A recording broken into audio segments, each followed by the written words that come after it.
So today on the show, I am so excited to be joined by Geoff Woo. Geoff is the founder and managing partner of Antifund, a venture firm backing bold founders building the future across technology, consumer, defense, and culture. He's also the founder and executive chairman of Ketone-IQ, a company pioneering ketone-based performance nutrition, and the founder of Archive, a platform helping brands manage and scale community-driven content online. Before becoming a founder and investor, Geoff studied computer science at Stanford, where he earned his degree with honors and distinction before leaving the CS Master's program to build companies full-time. Over the years, he's co-authored multiple U.S. patents and peer-reviewed scientific papers, with much of his work focused on human performance, metabolism, longevity, and the intersection of technology and biology. Please welcome Geoff. If I were to ask the people closest to you, what would they say are your greatest strengths and your greatest weaknesses? I would say that a weakness is just like, I think I fit like an archetype of being lazy smart. So like I'm kind of streaky. Geeky? Streaky, like I'll just be obsessed with something. Okay. And streaky, like you have a streak. Yeah. Just like I'll stay up all night like vibe coding with codecs and just like, you know, in February, like I haven't pushed code in GitHub for like years, even though I, studied computer science. So I was like a software engineer. And then February, like earlier this year, it was like when OpenClaw and it was like, you got 2 Mac minis and just went crazy. Yeah. Just probably spent like 200 hours just like getting super deep in that ecosystem. And then, there's something like another new shiny toy that pops up. But I think a part of me that just looks back at just how I could have been better is just actually trying to be the best at one thing. I'm somewhat envious or jealous of people that find their one thing and are obsessed with it. I wish, and maybe I'm just trying to force myself back into that kind of mode. Because I think with AI tools, you essentially get intelligence out of a meter. Like just you have compute as a like multiple side brains. I think that benefits people that have the incremental insight into an industry, because the execution gets more commoditized. But like the wisdom, the insights, like the little customer learnings that it just takes being obsessed with a specific space gets more and more valuable. So if we're going back to generalists or specialists, I think in a world of AI, I think specialists are going to be better, because AI will be the best generalist almost by definition, because they just suck down every single corpus of everything that's published on the internet. And then all these different teams are doing reinforcement learning or just fine tuning every single little discipline. Of course, like things that are in your brain and your like lived experience is not necessarily reflected in it. And that's assuming that you're at the bleeding edge of what you're doing, right? And I think we're both have some of that, or at the bleeding edge of what's in venture. So I think people like us benefit, but people who are not at the frontier, their training data is in their information's in the training set. Like that is just what ChatGPT 6 is going to pump out. That's why a lot of like junior hires are not getting hired, because all the information that they have to learn is already available on the internet, and you'd rather teach an agent than teach a human. And that's a lot of it too. It's like that same thread that people see about like junior level folks not getting hired and senior level folks having that extra knowledge, that extra like frontier, wisdom. They're the ones that benefit. Yeah. And then I guess like just going back to like, what my parents or like people growing up would tell me, like I've been thinking about this a lot. I think that, again, I don't want to like sound too like, proud of myself, but I think I was like just good at school. You got to brag a little bit. Like, come on, I'm asking you. Like, like my, like a random thing that I won. I had the highest SAT score as an 8th grader. So I had like a 1590 to 1600 as an 8th grader. And I think I won like some John Hopkins CTY competition for like taking tests. So it was like, so I was just like good at taking multiple choice tests. I placed out of like the Stanford language requirement in Spanish, because I was like, I kind of know Spanish, but not really. But like I just passed out of like college requirements of language, because I could fill out the SAT too and like guess the conjugation of the verbs and like kind of just see the patterns there. So I think that's cool. So like I was like winning like local, state level competitions. But I think I just realized that if you're trying to win like national, international level competitions, there are people that are as smart, if not smarter than me, who are like actually obsessed with training and studying that specific thing 20 hours a day. So I think that has colored a lot of how I want to be as an investor or an operator. but also I think it also reflects in terms of people I like to partner with. Like almost like the socialite trying to be too many things, and thinking that makes them cosmopolitan or well-rounded.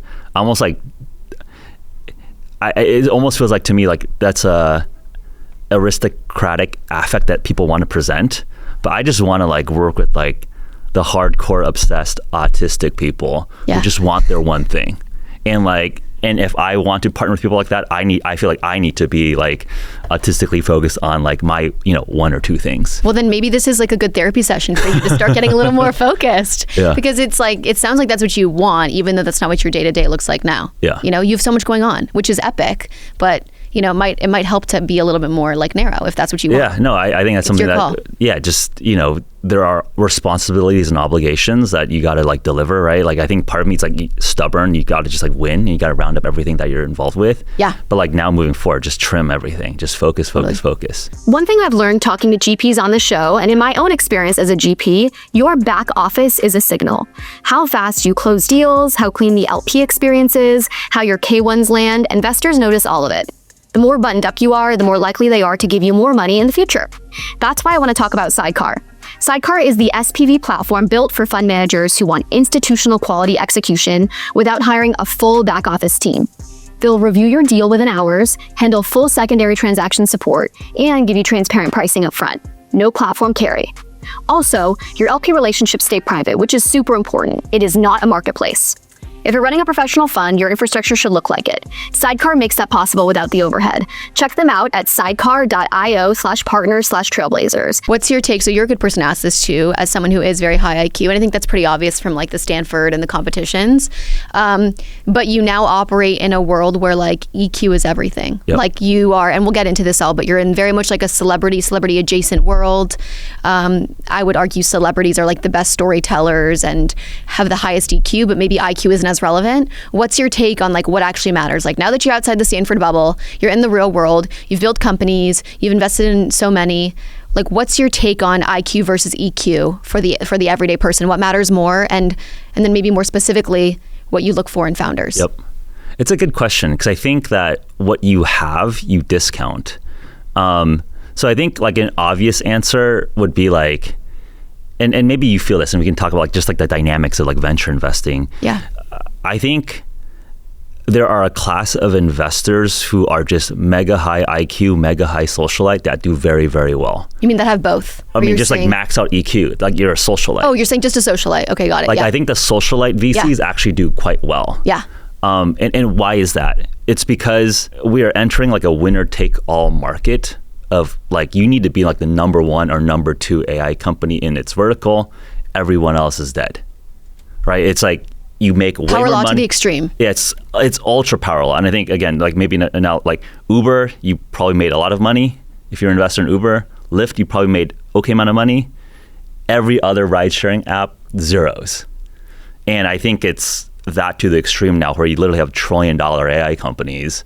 And then there's going to be a lot of dead bodies. I think all these Neo Labs raising at $2 billion out of the gate, there's going to be a lot of dead bodies there. So quote unquote IQ to see that, hey, this is like the number one software coding agent, or hey, this is the number one like legal tech thing, or this is the number one accounting agent. I think that becomes somewhat easy if you're just in the ecosystem, right? Like, okay, people really talk up cognition. Oh, okay, and like, oh, people really think Scott Woo's a super genius. Like if talk about winning competitions. Yeah, Scott Woo. Yeah. So like he was like Math Count's national champion. I was like a state level. I was like, I did a lot of the similar competitions. But like exactly, like you're in the scene. You kind of know that like, okay, Scott, cognition, special company, special business, special founder. You don't need to be super high IQ to just realize that. So then it's like, okay, then how do you win allocation? Then I think a lot of it is EQ, social butterfly. How do you help that company accomplish its goals?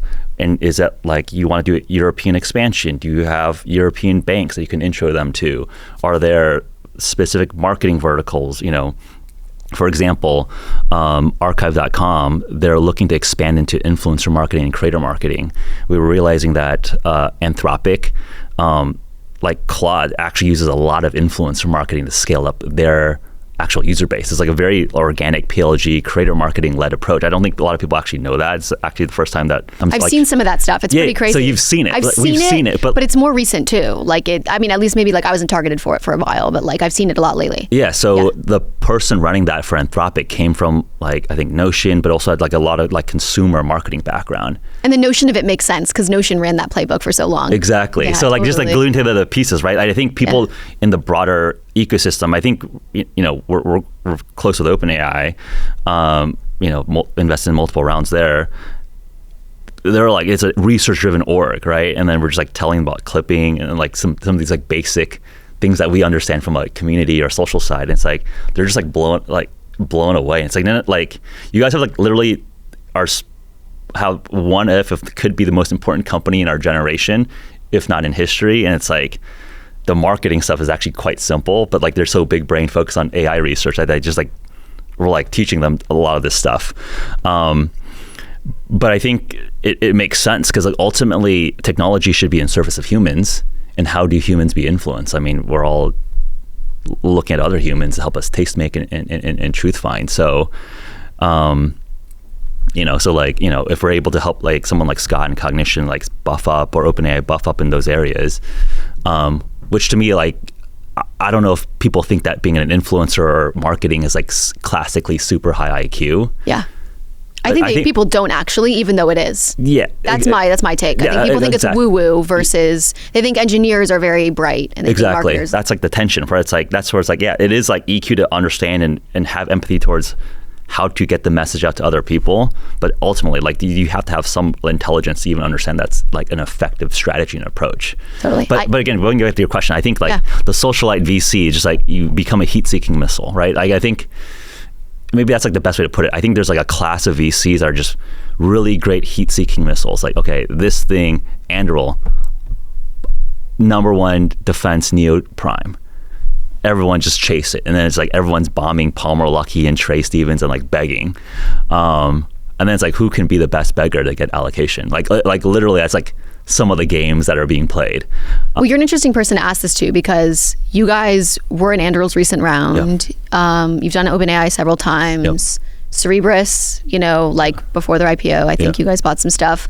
Like I wanted to get into like the nitty gritty of like, why do you think you're winning allocation? Do you think that you're just better at begging than everyone else? Do you think it's that, like, because I think a lot of these companies, at the point that you invest, it's very obvious if you're in the scene that they're a hot company. Yep. It's like extremely obvious that like Anduril is a hot company. Yep. I think if you don't know that, then you shouldn't be in tech at all. Yep.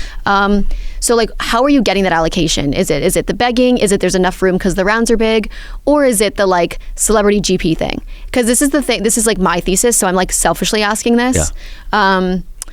A lot of the like celebrity GP funds, they have to have great operators behind them. It can't just be like a random famous person.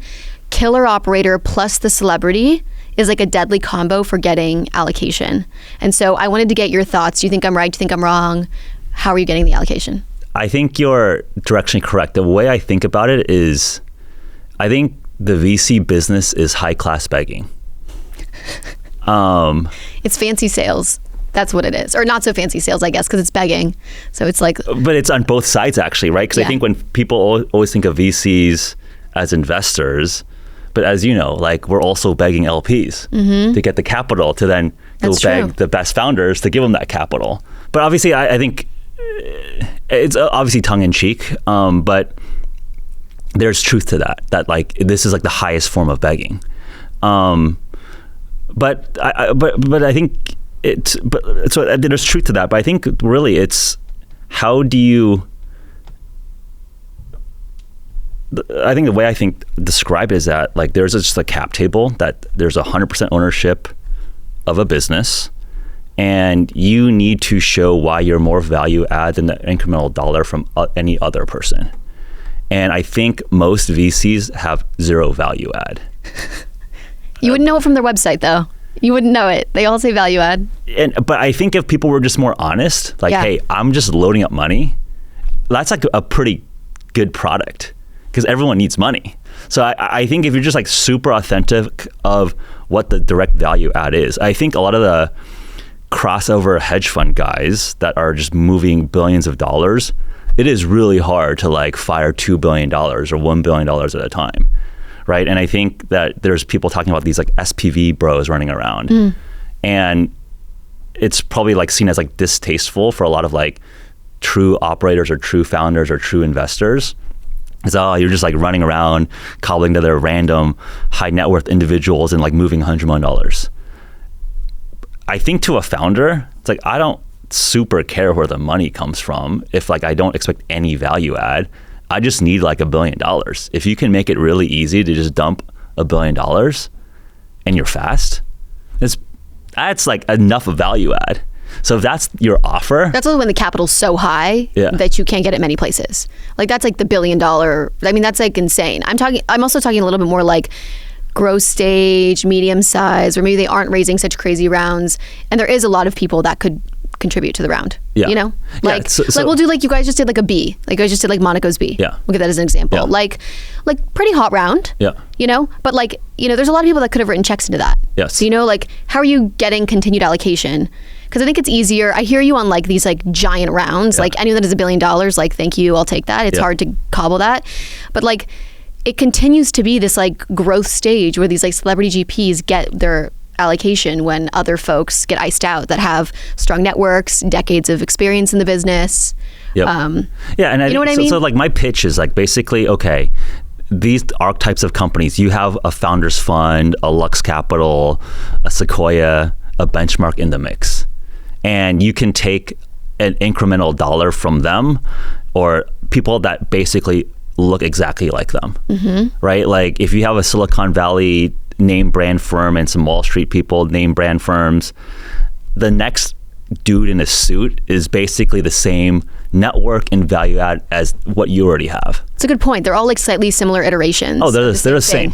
I have my favorite people that I do a lot of business with, and but they're basically the same as everybody else, but I love them because like we made a lot of money together. But like I think their value add is the same. Like what do people value add? It's like, okay, I'll help you with recruiting, I'll help you with customer intros, but it's the same pool of people, right? Like they're same backgrounds, same cities, same experiences, and same playbooks.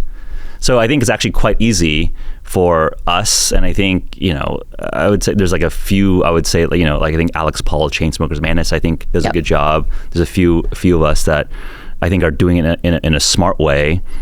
I mean, it's you guys and Alex. Yeah, basically. Well, there's others. We won't name others. We won't name others. But like it's you guys that get into these like hot round. Oh, Ashton Kutcher is doing a good job. Sound. Yeah, sound is great. I think sound was like the original version of this. They also did OpenAI really early. Yeah. I think they're smart. I think like, I one anecdote I don't know that Ashton told me was that he took the Steve Jobs role to be a better investor. Like he picked that movie role because he wanted to look smarter. And in everyone's eyes, in like the consumer's eyes, or because he wanted to learn about Steve's mentality? In like in the founder's eyes, because like, okay, if you are just like Steve Jobs for like that year when the movie comes out, and like, oh, he kind of like it's Steve Jobs, Ashton Kutcher thing. Or the last time you saw his face was when you watched the Steve Jobs movie. Yeah, he'd be like, oh, yeah. Like he literally was like, yeah, like he makes more money on his investments than he's made in his entertainment career, and he's like, yeah, I pick my roles to like make myself a better investor. Because it's just straight distribution for them. Makes perfect sense. And so much of it's also just like that pattern match that people have subconsciously of like they saw him be this like big CEO, very contrarian CEO. So when he's that as an investor, it's like, I get it. Yeah, I like you. Yeah. I mean, I think that's where I think long form content is really good because like they know you, or like especially like a propagandized version, right? Because movies make you really cool. I love this take though that it's actually less about like the celebrity piece. That's just like one route, but it's having different sources of capital. It's like going to these founders. It's different networks. Different network. I think that's like the main pitch. It's like, okay, you got to get some clout, cool people in your network, right? Because I don't fight because I can't beat Sequoia or Andreessen in their game. Yeah. So you play your own game. So we create a new game that we educate, and I think people like us will have outsized share, because I think we relate to this generation of founders better, because they grew up in this culture of content, social media, podcasts, clips, long form, short form. I think one thing that I've just seen consistently with both Jake Paul and Logan Paul is that like all these founders who are 18 to 25 grew up watching them on YouTube. So it's just like you'll always get the meeting. That's the other thing too. So yes, we always get the meeting. You might not win your allocation, like hopefully you do, but you're getting the meeting no matter what. Yeah, we'll get a meeting and we'll get something. You'll get something. We might not get everything we want, but we'll get something. Yeah. So I think a lot of what I think about is like, okay, like I can run this repeatably, but if we want Antifund to be just a true institution, then we also need to step up on all the value-added services and also just drive value and not just like win the aloe and disappear and have like a little celebrity photo. Totally. Actually drive enterprise value. Well, this is like the marketing stuff you were talking about. I mean, what you're doing with Archive like alone is just a lot to help with the other folks. If you're building in public, sharing insights, or staying top of mind with your network, you need a newsletter. And if you have a newsletter, you need Beehive. You know how I always talk about writing essays that change the trajectory of my VC firm? Well, I publish all of them through Beehive. It's my absolute favorite platform because it serves as a blog, a newsletter, and a website all in one, so I don't have to republish or reformat across platforms. Beehive is the creator platform where newsletters actually grow. We're talking built-in referral programs, a recommendation network, and analytics that tell you what's working, not just vanity metrics. Plus, you can monetize from day one through their ad network, paid subscriptions, or boosts. No platform cut eating into your revenue as well. I can speak from my personal experience. I'm always getting pinged for new ad opportunities. Beehive has a range of customers, from major publishers like Time Magazine, TechCrunch, and Newsweek, to solo operators earning 7 figures from their inbox. It's the same platform that's built to scale with you. If you've been putting off starting your newsletter or outgrowing whatever you're on, now is the time.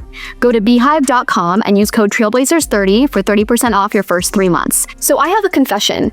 I used to be a compulsive note taker. Every single meeting, I'd be half listening and half scribbling and still leaving with gaps on next steps, details that were shared, and more. But Granola completely changed that for me. It's an AI-powered notepad for meetings, and it's connected to every single call on my calendar. Before each call, it shows me a well-researched brief so I know who I'm meeting with and the full context going in. During the call, I jot down whatever stands out, maybe it's a keyword or a decision I make, and Granola handles the rest. It'll transcribe in the background on the call and then turns my rough notes into clean, structured takeaways the second we hang up. There's also no bots joining calls. It just works in the background. I use Granola for several things. If I finish a meeting with a potential investor in my fund, I'll ask Granola, what could I have done better to get my point across? If I'm meeting with a founder I like, I'll ask Granola to point out any major green flags or maybe red flags I may not have already caught. For people with a lot of meetings and decisions that require endless context, Granola is a game changer. Actually, we're running Granola on today's episode, so you can read the full show notes at granola.ai/trailblazers. New users get 3 months completely free. That's granola.ai/trailblazers. I wanted to talk to you a little bit about like your strategy. So this is like me, like nerdy venture stuff. Yeah. But you guys have a $30 million fund. Yep. But you're obviously doing the Anduril stuff, the OpenAI stuff, the Cerebra stuff. And then you've founded a lot of companies, which I want to talk about next. Yep. Are those incubations? Are those side things? Like, talk to me a little bit about like, the structure. How are you getting into these deals? Is it SPVs you're doing? Is the 30 million just fully like early checks? Like, talk to me about the allocation. Yeah. I'll just say this: the announced $30 million fund is pretty outdated old news. We use it as a way to just like announce Logan joining as a GP. We have. We're still closing out some of the paperwork, but we have a growth strategy, a dedicated growth fund, and additional early stage vehicles. So is it all one vehicle, or are you doing 2 vehicles? Yeah, multiple vehicles now. Okay. And then for our early stage fund, we'll do our own incubations. I knew that was coming. Like, I know you haven't talked about it, but I could just, with your personality, it makes total sense. Yeah. I think both Jake and Logan and myself, we just like building stuff. So I think, yeah. So there's a lot of ideas that we're like looking at and building companies around. So, the first 2 incubations we've done together are Better. It's a sports gaming business. It's got a social casino that's like ripping. So and there's a big partnership with Polymarket, so that's business doing well.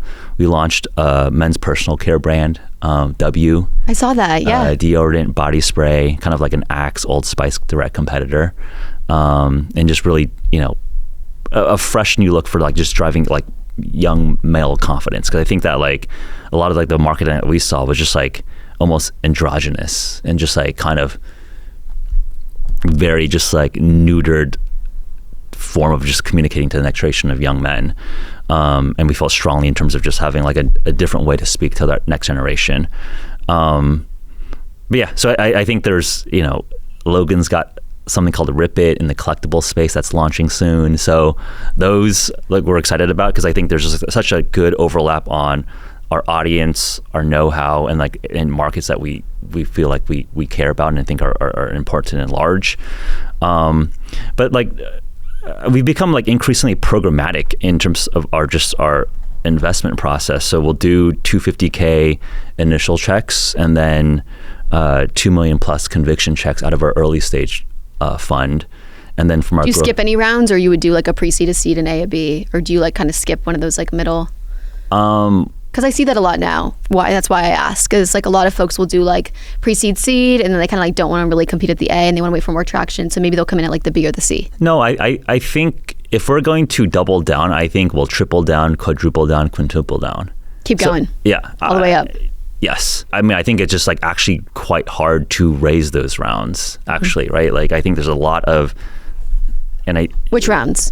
The growth rounds? I think the chasm from C to A is very steep. So, especially now. Yeah, right. Especially, right? I think, again, we're going this really strange power law dynamic.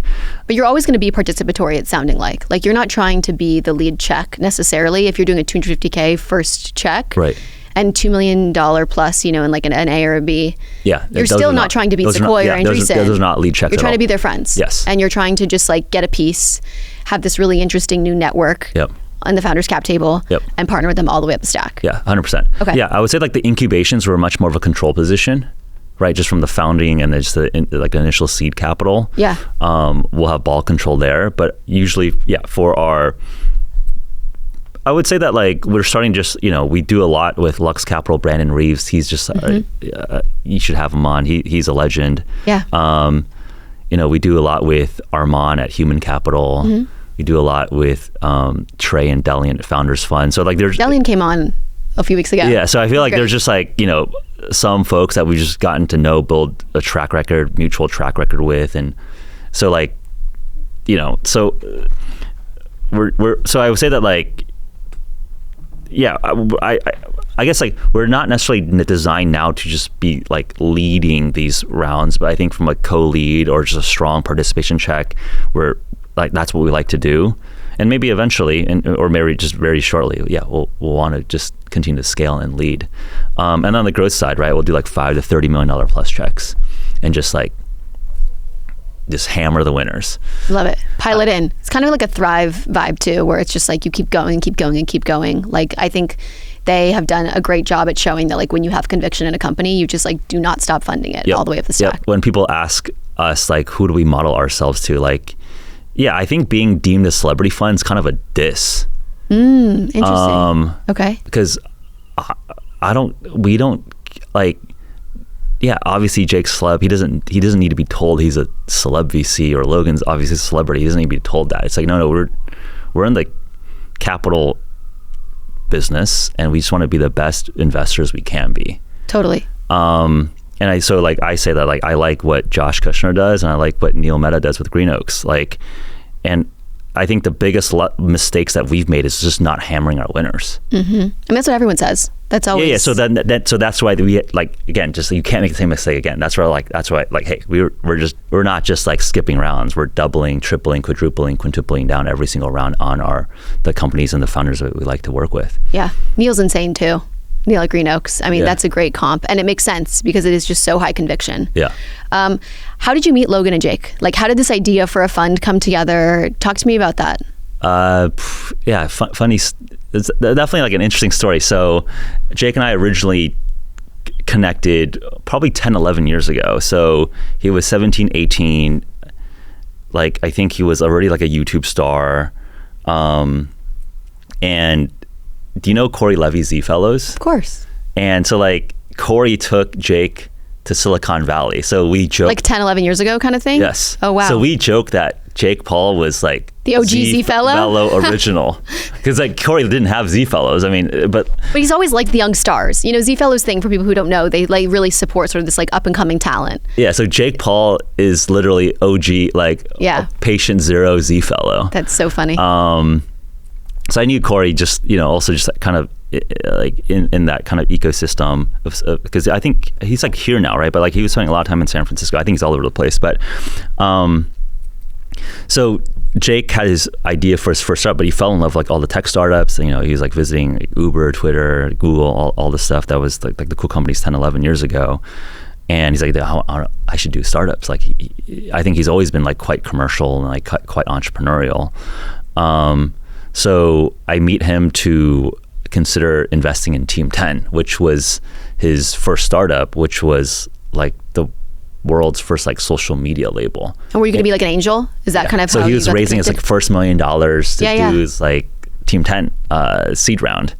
We didn't do business at the time, but like a lot of my friends did.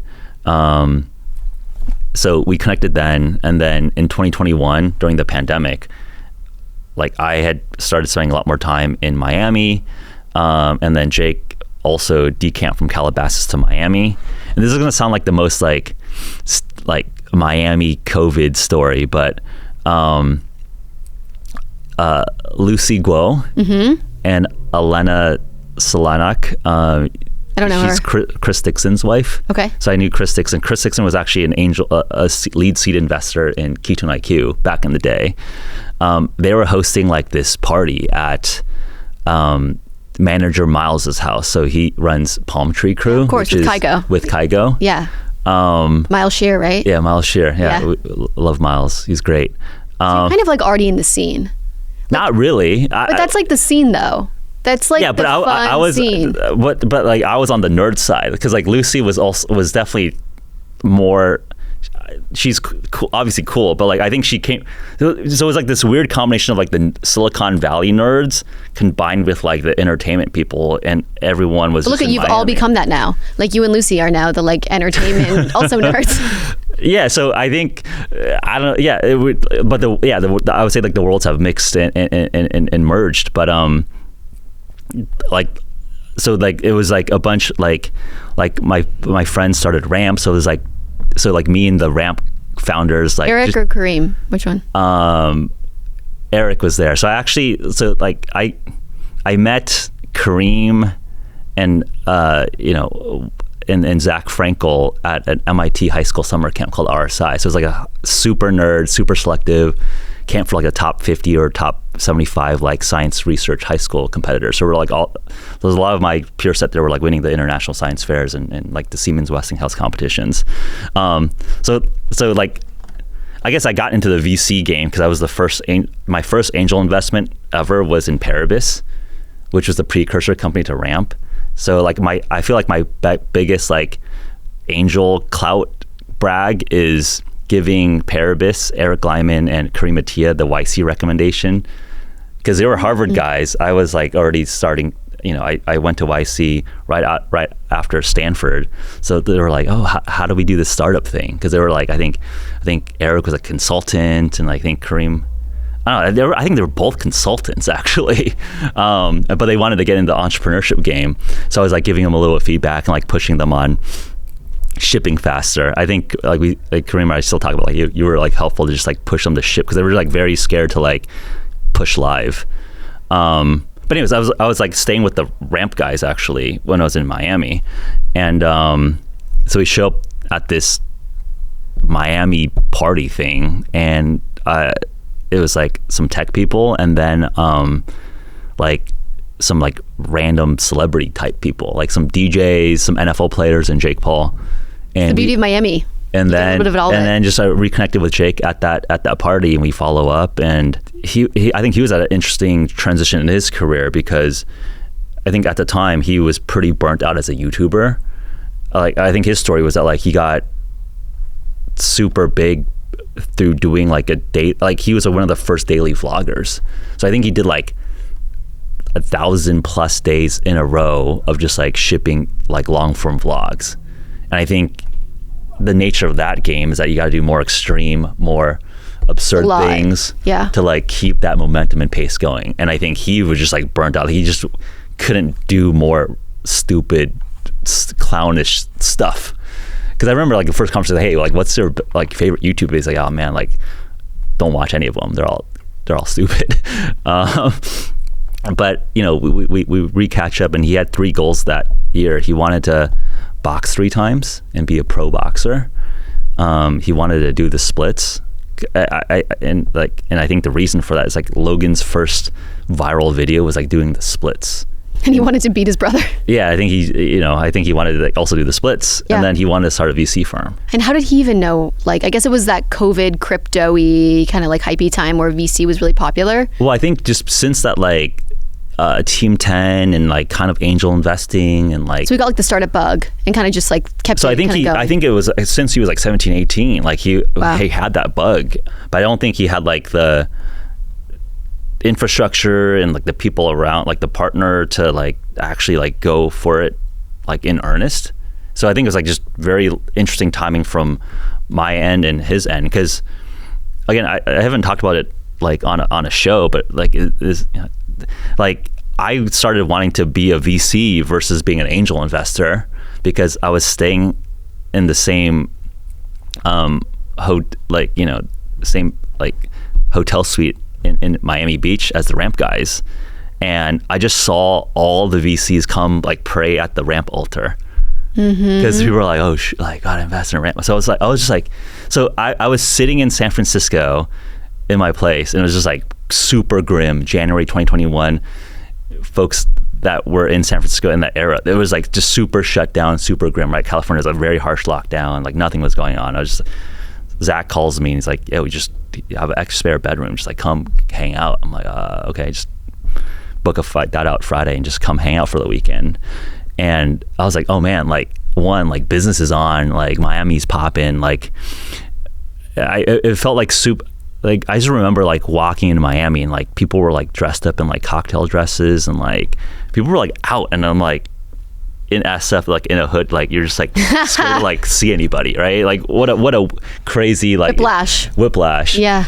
And then I just saw all these VCs like just trying to like hang out with the Ramp boys, and I was like, oh man, like I should double down. I should try to invest more in this thing. So it kind of made you realize, I mean, this is part of us saying like when you're kind of like in the know, you kind of realize that like, oh wow, this is like a hot company, and like I already know them. So like maybe I could be good at this, because you already have some of the relationships, clearly. If you're at this party, they're wanting to hang out with you, and all these other VCs are like dying to get more allocation, spend time with them, all that. Exactly. Yeah. And I think I think I'm an accidental VC. I think of myself as more of a founder entrepreneur, right? I was just angel investing my friends' companies. And I think usually as an angel investor, you're just like, here's 25K or 50, you know, like I want to support you, have fun. And then you just like wait 10 years and you pray to get some money back. Right. And I think that was like a formational like learning experience where it's like there's few things that work, and the things that really work, you should spend like your time, capital, focus on those things that really work. Yeah. So I think that was just like the kind of like the combination of just like things percolating in my mind in terms of instantiating Antifund. Because like, okay, Jake, I thought was really interesting, like because he was 24 at the time, right? And I think a lot of my friends were like, you know, you should just do it yourself or don't partner. But I thought he was very wise at the time. I think he realized that celebrity was very fleeting. And I think he knew that like there's a big difference being rich and having some brand deals and sponsorships and like being truly wealthy, right? Like the richest, most powerful people own companies by founding them or like investing into them. I mean, it's like your Ashton Kutcher comment. Like he's made more money from his investments than all of his acting career that we all know him for. Yes. Combined. Yes. For sure. So then I think it's like, so I thought he was like, Jake was actually quite wise, quite astute in terms of like one, just like the nature of celebrity and the nature of attention. And then two, just like that shared like understanding that like, if we're playing the capitalism game, which is a money accumulation game, then you just got to like know which layer of that stack to play. Yeah. And like, do you want to just take a $1 million cash sponsorship, or like, hey, no, I'm going to buy into your company and be on the cap table, right? Like I think most celebrities don't get it. I think most celebrities just get used to being given free stuff, but like they're actually like sucker in a lot of ways, because like the free stuff is in trade of your clout, which by definition has to have more ROI for the company. Otherwise, they wouldn't give you that money. Yeah. Right. And I think celebrities don't understand that math trade. Oh, you're giving me $1 million to show up this thing? Oh, okay, cool. By definition, if that company is not going to go bankrupt, they should be making $3 million, if not more, off of that deal. So then it's like, okay, we should be playing on the equity ownership side of the game. And I think that like shared view on how the world works, how capitalism works, we align and we started Antifund. It's so epic. Yeah. I think people don't realize how much the house is really built towards the business, like versus the individual. Like that's just kind of how capitalism works. Yeah. It's always meant to benefit the business. Whenever you're in doubt, pro-business. That's the answer. The 2026 primaries are taking shape, and if you have a strong opinion about how they're going to go, Kalshi lets you actually trade on it. Kalshi is the largest prediction market in the US, federally regulated and available in all 50 states. You're not betting against a house. You're trading against other people in a live market, taking yes or no positions on real-world events. Elections, federal interest rates, economic data, you name it. Right now on Kalshi, you can trade on the California governor race, Senate outcomes, and a dozen other major political storylines as they develop. As the probability shifts, you can buy in or out of your position in real time. It's a completely new asset class, and honestly, one of the more interesting ways to have skin in the game on what you're already watching closely. Download the Kalshi app, that's KALSHI, and use code Trailblazers to get $10 when you trade $10. Or go to kalshi.com/r/trailblazers to accept this $20 offer. With Kalshi, you can trade on anything. 18 plus only, restrictions and eligibility requirements apply. Event contract trading involves risk and may not be suitable for all investors. Prices, values, and available markets may differ from those mentioned. For more information, see kalshi.com/regulatory. Okay, so a quick experiment. Think about the last long message you typed. Could be a Slack thread, a prompt into Claude, maybe it's a detailed email. It probably took you 10 minutes, maybe even 20 to get it right. Now imagine you just said it out loud instead. That is the whole pitch for Whisperflow. Whisperflow is voice to text that actually works in every app on every device. You speak naturally and it outputs clean, formatted text that's ready to send. No setup, no integrations, no fixing weird transcription errors. And it works across Gmail, Slack, Notion, Claude, iMessage, wherever you type. And unlike the built-in dictation on your phone, Whisperflow removes all filler words, mid-sentence corrections, and jargon. What I personally love about it too is that it perfectly matches my style. So I often type in all lowercase letters, so it'll type like that. I'll also say things like LMK, which means let me know in shorthand, and it'll auto-adjust it from let me know to LMK.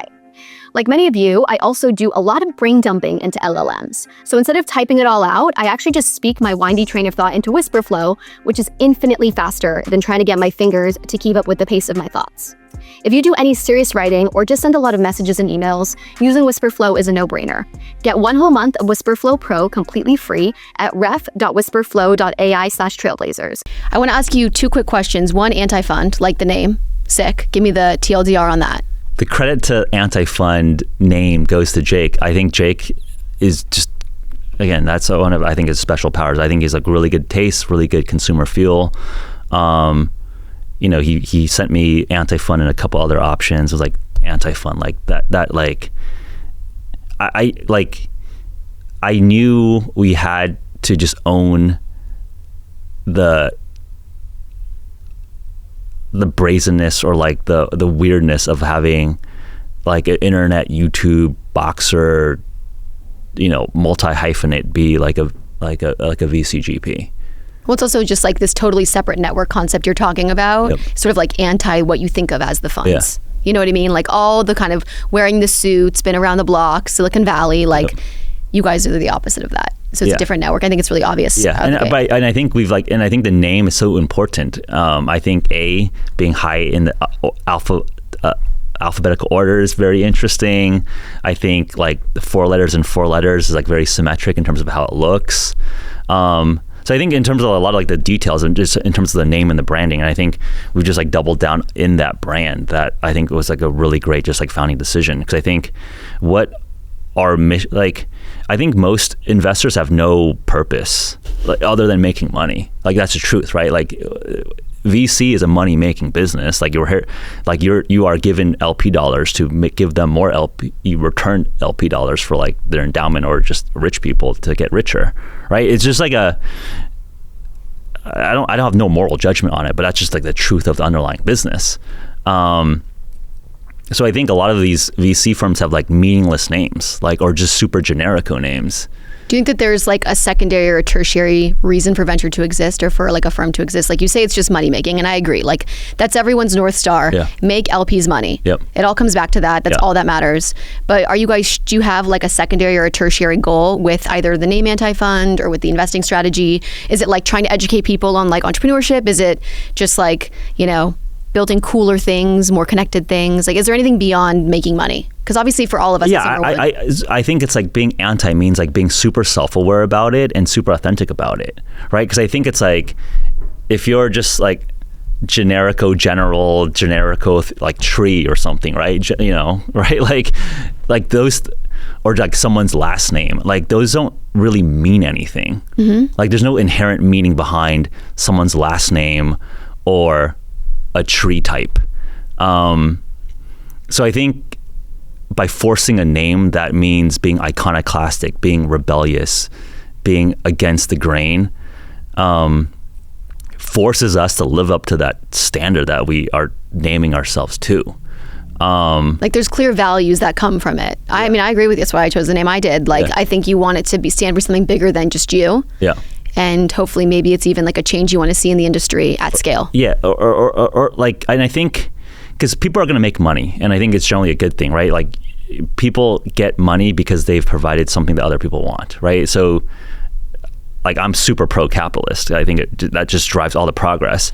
But I think if all money is equal, you want the people allocating that money to have cultural vibes and values that align to like what you see more of in the world, right? Because like if you're a founder and you're going to make yourself rich and you're going to make your VCs rich, that's the goal, then ideally like the VCs that you help make rich also have values that you want to see more in the world. Mm-hmm. And by the way, LPs too. Like that's what I always say too, is like, I know I'm going to make a lot of money, so I want my LPs to be rich. I want them to be good people. Yeah. Like all money is green. And so it's like, I want to make rich, great people rich, not any people rich. Yes. Because then hopefully they use that incremental dollars to, push missions, push products, push values that we think is like better for our communities, our country, just the world. So I think it's just like that, like flying that like pirate flag of like, hey, we're anti kind of traditional way things are done is just really important. Like I think VC by definition means like you got to be super long the future and super short legacy.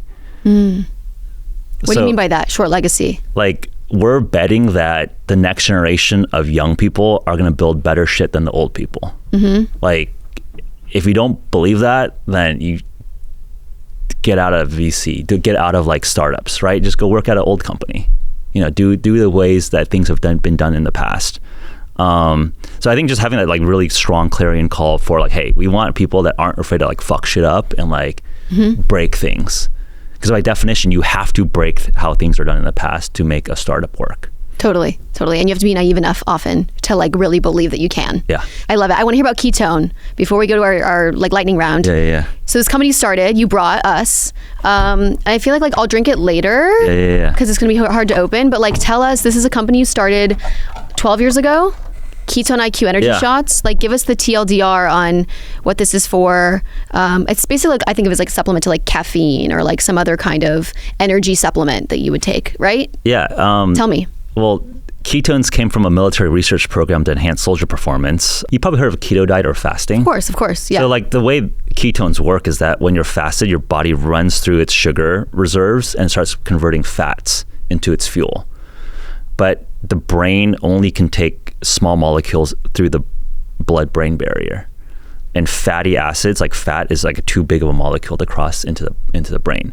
So mammals evolved a way to create ketones as like a very small molecule that's very efficient for the brain. So usually, so like I got really into like fasting about 10 years ago. So Michael and I, the CEO of Ketone-IQ, my co-founder, we started like one of the largest Silicon Valley fasting groups. So if you like Google like 2016 era like Silicon Valley weird people doing fasting, there's like news articles and like TV crews like filming us not eating, which is a kind of like, which means we're just like, which is kind of like nothing. You guys just standing. Yeah, it's like that's not very entertaining to watch. Yeah, so we're just or we would do like these break fasts. Like what is breakfast? It's like breaking your fast.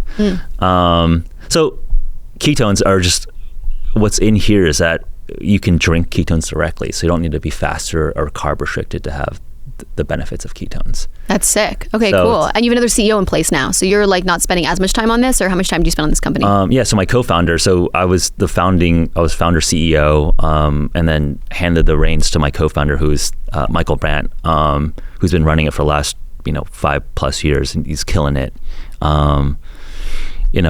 60 mil run rate, hopefully breaking the 9 figures later this year, and just scaling. Awesome. Like nationwide target, big e-com. You're the number 1 ketone supplement. Yes. Like you guys are like for sure crushing. Yeah. Well, thanks for my free ketone. I appreciate it. No, I'm going to try it later. I know you're not a grape fan. We were talking about this before, but I'm open-minded though. I support you, so I'll put my grape flavor profile aside. Yeah. I'm more of like a strawberry or like a raspberry. More of a red flavor. We have a raspberry lemonade. It's actually one of my favorites. I'll send you some. Okay. I want raspberry lemonade. Yeah. That's more me, but I would still try this. Yeah. Okay. Yeah. I love it. Okay, let's get into our lightning round. Yeah, I'm gonna shoot one. Yeah, shoot one now. Why not? Because like basically, I feel like it's really good for like workouts, or actually like really good for podcasts or conversations, because it just kind of gets you like locked in. Yeah, I love it. Okay, we'll lock in for this lightning round. Okay. Let me know the first answer that comes to mind. Book in hand or podcast in ears? I like Stephen Bartlett. He's a partner with Ketone-IQ. And that's a good one. He does a great Diary of CEO. Yeah, Diary of CEO. Great. I mean, he's just also like super smart business person, investor. So I like, to me, it's like he's not just like an author or a creative. Like he's really thoughtful around just like media as a way for business. So I think I relate to him not just as like a content creator, but like, he's like a holdco and all this stuff. And people don't know that, but he's actually like an investor. Like he has got like Flight Fund, I think it's called, right? Yeah. Exactly. Yeah. Like one of my favorite, like Jesse Michaels, American Alchemy. He does like he does like 4-hour interviews with like ex-CIA scientists about aliens. So if you really want to just like super veg out Friday night, you don't want to go out, you want to just like learn about esoteric physics and like alien conspiracy theories, Jesse Michaels is awesome.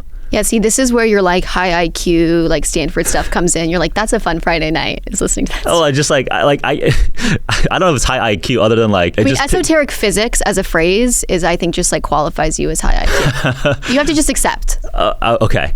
I guess to me, it's like, I wish I could just meditate for like 3 months in Tibet, or just like follow and like try to find if aliens exist. Those would be like fun side quests to actually do. So like Jesse Michaels is like my way to like explore like the childlike curiosity, right? Like I don't know if aliens exist. But it would be cool if they do. Or like the conspiracy theories, like the pyramids were like not actually built by ancient Egyptians, but maybe they were just like, because they're like aligned with the stars and like aligned with like the axis of the earth in like a very like like accurate way. And is this like some sort of like portal thing? And he's got like all these like, like I don't know if they're half crazy, half genius people just like going deep into like the physics of it. We don't even have to overanalyze it. Like you can just enjoy it. You can just enjoy the mind-bending trip of listening to this. Yeah. I love it.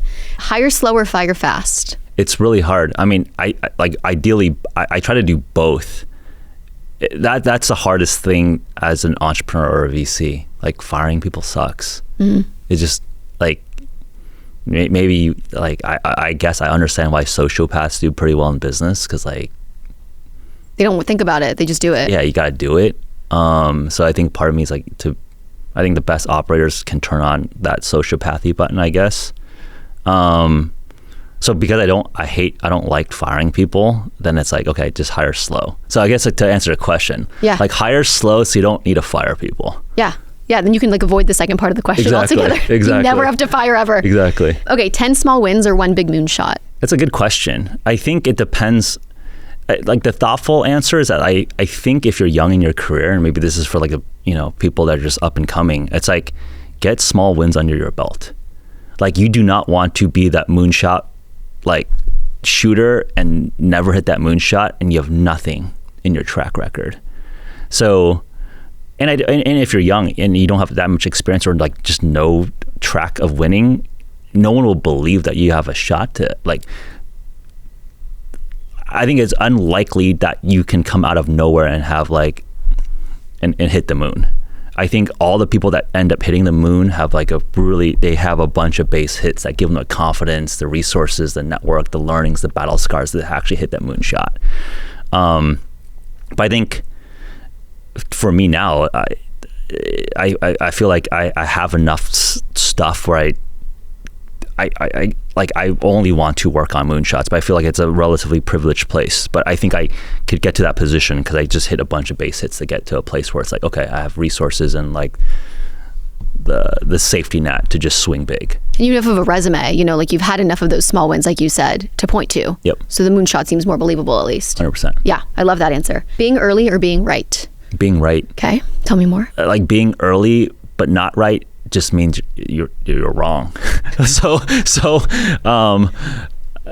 I think again, it's just like I think there's a lot of like ego or performative art around like, oh, we're like super early, but like we missed like the actual winner or something, right? Like I guess like I don't care about the performance or the narrative. Like you just actually got to be right and win.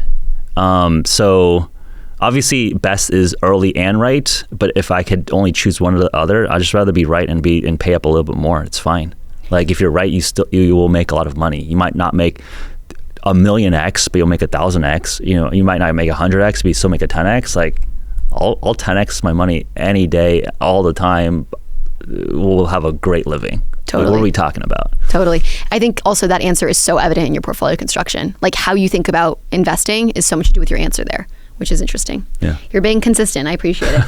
Okay. What is the best teacher, a mentor or a mistake? Mistake. Okay. I find that I know for myself, and I think for a lot of entrepreneurial types, like, I consider you an entrepreneur, right? You're creating your own fund, right? And I think a lot of people think, oh, you're a VC, but I think you're as much of an entrepreneur as a VC. Yeah. You have to have some level of ballsiness, conviction that you're to do something that is so counter grain. So I think it's just hard to like take any advice. Mm-hmm. Yeah, because you're actually the one doing it. You're in the arena. I think sometimes that quote reminds me or this question reminds me of the quote about like the Teddy Roosevelt, the man in the arena thing. Yeah. The one that's in the arena is the one making the mistakes. Yeah. The one that's in the crowd is like giving them advice. It's like, how helpful is that? So I think it's like, I think like actually making a mistake, I think the way I think about it is like even like the holy books, right? Like you read like the Bible and it's like quite dense and like maybe it's like hard to extract like full meaning of it, but like I'm sure like whether it's divinely inspired or like the people like actually writing the story, there's so much like meaning and like juice within that lived experience if you're actually like one of the books, right? Like actually like living through being one of Jesus' disciples or something. There's so much depth that's like really hard to translate into human language. Mm-hmm. So the way I think about it is like mentors there's very few people that have enough context to actually give you like good, proper mentor advice, right? If there is someone that like really knows a lot of your state and is a few years ahead and can give you some advice, like I have higher weighting towards that. But I think like the nature of being an entrepreneur and nature of being an emerging VC, I think we're just built to not really listen to other people because most people be like, hey, you're doing something dumb or you're doing something wrong. Well, also like the creation of the Antifund, well, if we use you as an example, is because you are going against the grain and doing what no one else has done. Yes. In theory. Yes. In theory, that is what we're doing. I feel like I'm doing that with my firm too. Like truly don't really have many things to point to. Yep. And so why would I take advice from someone who hasn't done the thing? Yeah, 100%. I think that's like same with like Jake and Logan. I think like Jake, one of his nicknames like Problem Child, Logan Paul, like Maverick. Like I think a lot of people that just do, I think we're just like not good at like taking like people's like cheap advice for face value. Mm-hmm. So I guess the way I think about it is like, you gotta like learn through mistakes. Just don't make a fatal mistake. Try to make like small mistakes. Easier said than done. Yeah. It always feels fatal in the moment, but then you make it out. Yeah. So here's a problem I hear constantly from operators. The data exists, the answers are somewhere in there, but getting to them, actually pulling a useful insight without bugging the data team or learning SQL takes way too long or just does not happen. Hex solves that. Hex is an AI analytics platform where anyone on your team can ask data questions in plain English and get real answers, backed by your actual business context. No SQL required. And the best part is that Hex shows you exactly how its data agents think, so you can see where the logic comes from and trust the output. The more your team uses it, the smarter it gets. From seed stage founders running lean to larger orgs dealing with serious data complexity, Hex is built to scale with you. It's game-changing for people like me who want to understand what's going on under the hood, but we are not the data experts. It's funny too, because I feel like every time I look over my operator friends' shoulders, whether they're in product or marketing or ops, they often have a Hex dashboard pulled up. It's a great tool. Trailblazers listeners get an exclusive 30-day free trial at hex.ai/trailblazers. Okay, is the future of AI abundance or chaos? I like to bend towards abundance. There will be just short-term chaos as people figure out how to best implement these things. But I'm generally optimistic. These are supposed to be rose-tinted glasses. I think to be like a VC or to be like a startup person, you have to be optimistic. Yeah. It's pretty funny, rose-tinted glasses, and you're wearing them. Yeah, it's good. I don't think it's determined. So I think it's going to be the people, our industry, the investors, the operators, the founders who mold our society towards abundance or chaos. So I think a lot of it's just within like our industry's collective control. Like people are driving AI, and let's hopefully support back, invest in leaders and purposes that create this world of abundance. And responsible leaders who like take that seriously, who want abundance, not chaos. Yeah. Love that answer. Killer product or loyal niche audience? Product. Okay, tell me more. I think regardless of how much clout, how much audience, obviously that's super valuable. But end of the day, like your product just needs to deliver something of consumer utility. So I'd much rather have a product that actually works and then figure out how to find distribution and find that loyal audience than to farm your audience, right? Like the inverse is loyal audience with a crap product, which means exploiting your audience and farming them. And no retention at all. Exactly. Which is so much of how you make money. Yeah. Yeah. So I think Ramp's the perfect example of that. Their whole business is just this like crazy retention. Yeah. Yeah. VC or bootstrapping? The way I would think about that is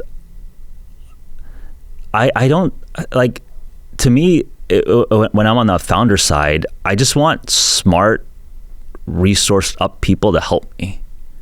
And if I'm going to give points off my cap table to people that can materially change the inflection of my business, then that's like a good trade. So to me, it's like VC, bootstrap, it's just resourcing for you to accomplish the purpose of your business and in your mission. If I need to sell equity to get people to buy in and help me, that's a very fine trade. It's a good way to think about it too, because also if you have your own capital yourself and you don't think that trade-off is worth it, you don't actually need to necessarily raise. It's fine. But I think it's like but I think what I realize is that like this is a tribal sport. Like you ostensibly you'll be giving equity to your key executives, your employees. It's going somewhere. Yeah. It's going somewhere. Yeah. So if you can trade it for some money from smart people that you respect that can help you. Yeah. It's a trade. So like to me, it's like when people are, bootstrap versus VC, it feels like very like, again, performative and like I have an ego. like VCs are dumb. Like I'm going to do it myself because I'm a bootstrap entrepreneur. It's like, dude, that's not like the purpose is not like your ego. The purpose is like building a company to maximize the potential of the market. I also think of it sometimes as like you're giving points for different skill sets. So like you can give a point for a marketer, you can give a point for a great developer, and then you're giving a point for a great like fundraiser and capital allocator who like knows everyone. Yes. Like I sometimes say like it's just as simply like when you raise from great VCs who are well networked, you're paying for just their network. Like and you reduce your future cost of capital, 100%. Exactly. Because you got to get that money from somewhere. Yeah. And if you can they know good people, higher valuations, dilute you less, like it helps. Yeah. So to me, it's like it's a trade. Yeah. Love that. Okay, 2 more. Never post on social media again, or never fundraise another dollar again. For what? Just like for your fund right now. At this stage in your life, you can't post another post. Or you can't, what you've raised for this fund, you can't raise another dollar.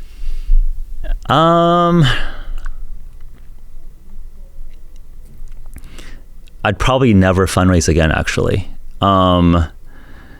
Meaning that, like, I'm really confident with our positions and just rotating our own capital that we'll be able to compound, because I think getting your message out there and distribution is so important to actually have future business, right? Like, so maybe another way to ask the question is that, like, is money more powerful or attention more powerful? Yeah, totally. And I think it's like, I can use attention to, if I can't use it to like raise LP dollars, which is not really how we raise LP dollars, like, but that is more useful as a way to generate value, which then I can capture in terms of money that I guess is my own money to then go invest.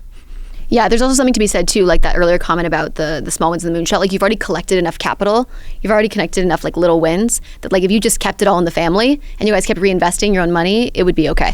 Yeah, 100%. Love that. Okay, last question. Is AI overhyped or underhyped? Both. Like, I think there's a bunch of bullshit AI companies, which are borderline scams / probably just not going to work. But AI will transform how we all live and function as a society. So I think it's like, which I think is like correct for all bubbles. It's like there's really transformational underlying cultural civilizational shifts that will just change power, change resource allocation, change which types of people control the resources of our civilization. But in that mix, like, there's a lot of heat-seeking missile types that are going to be like clout chasing and trying to grab onto like the little crumbs that fall off on the side. I think that's like the hard part about our job. Like, are you a faker or are you real? So I think it's both. I think it's like, I think when people say, oh, it's a bubble, it's like, yeah, there are parts where it is a bubble. Like, it is, I'm sure when people are like, hey, like a couple kids that really don't have a track record and like the seed prices are, going from like, I don't know, 5, 10, 15, 20, 30, 50, 100, like, it's pretty arbitrary now. I don't like to be just like a dumb price taker. No, it's like, I'd rather just work with people that just get that it's a partnership, not like I'm a dumb money bag. Yeah. So I think there's definitely a little bit of that dynamic being played right now, because I think YC, all like entrepreneur content, like, yo, just VCs are dumb, just go grab their money and just like kind of like FOMO the shit out of them, right? Like, there's just a lot of games, like these micro games being played. Yeah, not it. Right? Like, I'm sure like people try to out alpha you and you're like, dude, okay, cool, you're so fucking awesome. Well, it's just like, it's a good test, because then I'm like, then we're not a fit. Because like, I also think that partnership thing's really important. And like, you want someone who's not trying to like juice you, to get higher and higher and higher. I think a lot of these like founders like just don't realize it's like pretty odd. Like, okay, you're trying to juice me. Like, okay, it's fine. Go. Yeah. Like, go do your thing. Please. Bye. Yeah. Good luck. Bye. Yeah. Right. Yeah. But with all of that, like, there is just like such foundational, formational changes, and I think I'm really excited for that. I'm excited for you, Geoff. Thanks for being here. This is a fun conversation. This was super fun. You crushed, and I really appreciate your time. Yeah. Thanks, Erica. Thanks so much for listening to the Trailblazers podcast. If you found this conversation valuable, please follow along on socials, share with a friend, leave a review, all the things. Most of all, please subscribe to our channel. It helps more contrarian builders find us and supports the work we're doing here. To learn more about what we're doing, you can visit trailblazerspod.com or my venture capital firm, parkrangerscap.com, or just follow along on socials at Erica_Winger. Until next time, keep trailblazing.